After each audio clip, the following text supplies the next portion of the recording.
Chapter 23.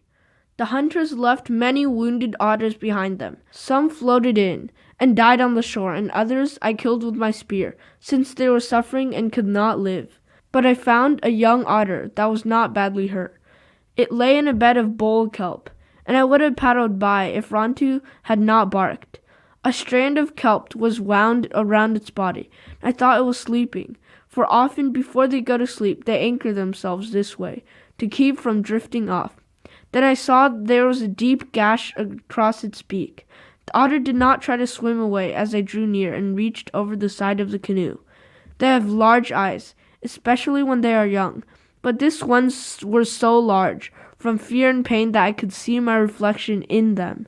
I cut the kelp that held it and took it to a tide pool behind the reef, which was sheltered from the waves. The day was so calm after the storm, and I caught 2 fish along the reef. I was careful to keep them alive, because the otter will not eat anything that is dead, and left them in the pool. This was early in the morning. That afternoon I went back to the pool. The fish had disappeared, and the young otter was asleep, floating on its back. I did not try to treat its wound with herbs, because salt water heals, and the herbs would have washed off anyway. I brought 2 fish every day and left them in the pool. The otter would not eat while I was watching. Then I brought 4 fish, and these also disappeared, and finally 6, which seemed to be the right number. I brought them whether the day was calm or stormy. The otter grew, and its wound began to heal, but still it stayed in the pool, and now when I came, it would be waiting for me and would take the fish from my hand. The pool was not big, and it could easily have gotten out and away into the sea, yet it stayed there and slept or waited for me to come with food. The young otter now was the length of my arm and very glossy. It had a long nose that came to a point, and many whiskers on each side, and the largest eyes I've ever seen. They would watch me all the time, as I was at the pool, following me whatever I did, and when I sensed something, they would move around in a very funny way. In a way, too, that made pain come to my throat, because they were gay and sad also. For a long time, I called it otter, as I had called Rantu dog. Then I gave the otter a name. The name was Manani, which means little boy with large eyes. It was a hard task catching fish every day, especially if the wind was blowing and the waves were high. Once, when I could catch only 2 and drop them into the pool, Manani ate them quickly and waited for more. When he found that all I had, he swam around in circles, looking at me reproachfully.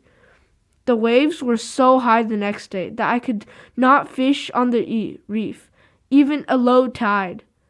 And since I had nothing to give him, I did not go to the pool. It was 3 days before I could catch fish, and when I went there again, the pool was deserted. I knew that he would leave someday, but I felt bad that he had gone back to the sea and that I would never catch fish for him again. Nor would I know if I saw him again in the kelp, for now that he had grown and his wound has healed, he looked all like the others. Soon after Lutz had left, I moved back to the headland. Nothing had been harmed, except the fence, which I mended, and in a few days the house was the same as before. The only thing that worried me was that all the abalones I'd gathered in the summer were gone. I would need to live from day to day on what I could catch, trying to get enough on the days when I could fish to last through the times when I could not. Through the first part of the winter, before Manani swam away, this was sometimes hard to do. Afterwards, it was not so hard, and Rantu and I always had enough to eat.